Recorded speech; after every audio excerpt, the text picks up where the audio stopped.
मित्र, बाल मित्र, कुछ बेटियां बढ़िया बढ़िया पेंटिंग बना करके लाए हैं मेरे लिए। अगर आपने इसके पीछे अपना नाम पता लिखा है तो मेरी चिट्ठी आपको आ जाएगी और मैं एसपी जी को कहता हूं इन सब से कलेक्ट कर लीजिए। आप मेरे एसपी जी के लोगों को दे दीजिए, ये मुझ तक पहुंच जाएगा और मेरी चिट्ठी भी आपको आएगी। बोले भारत माता की, भारत माता की। इस चुनाव में जो कैंडिडेट है असेंबली में, उन सब कैंडिडेट को आगे आने के लिए मेरी रिक्वेस्ट है। सब खड़े हो जाइए। हाँ, मैं 1 मिनट ये सभी हमारे कैंडिडेट को मिलकर के आता हूं।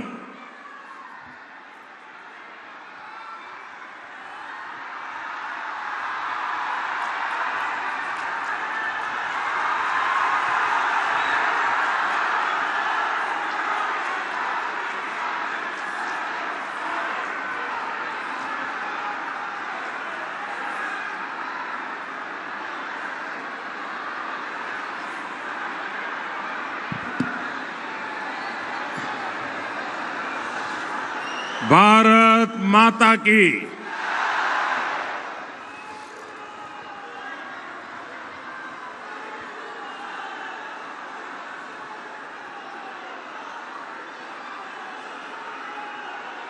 आशान सोलेर पुण्यभूमिते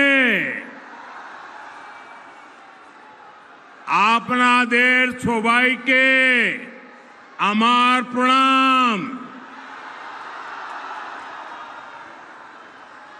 इस मंच से मैं मां कल्याणेश्वरी के चरणों में नमन करता हूं।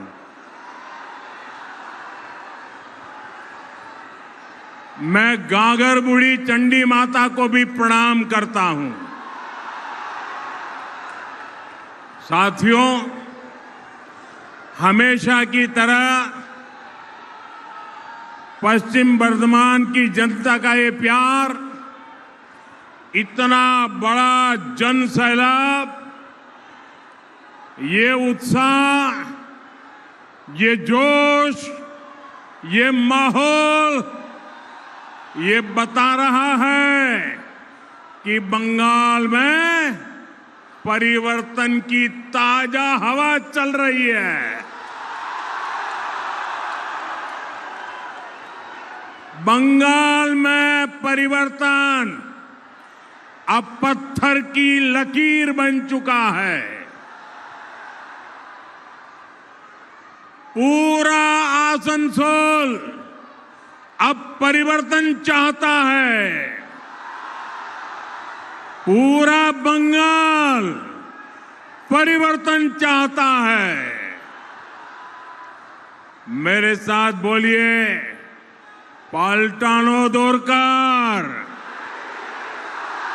पाल्टानो दोरकार, पाल्टानो दोरकार, पाल्टानो दोरकार, पाल्टानो दोरकार, पाल्टानो दोरकार।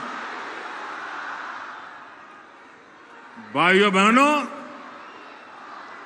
ये गूंज यहां से दुर्गापुर तक जाएगी, रानीगंज, सालतोरा और रघुनाथपुर तक जाएगी।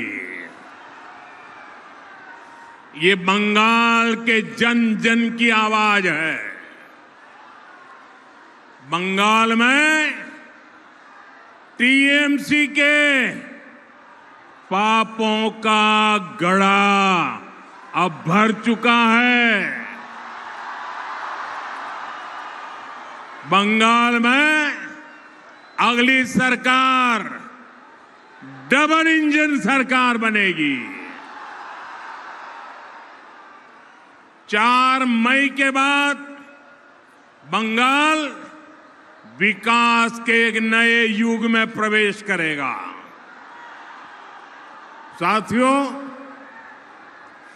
बंगाल की प्रगति के लिए टीएमसी से मुक्ति जरूरी है कि नहीं है? है कि नहीं है? टीएमसी जानी चाहिए कि नहीं जानी चाहिए?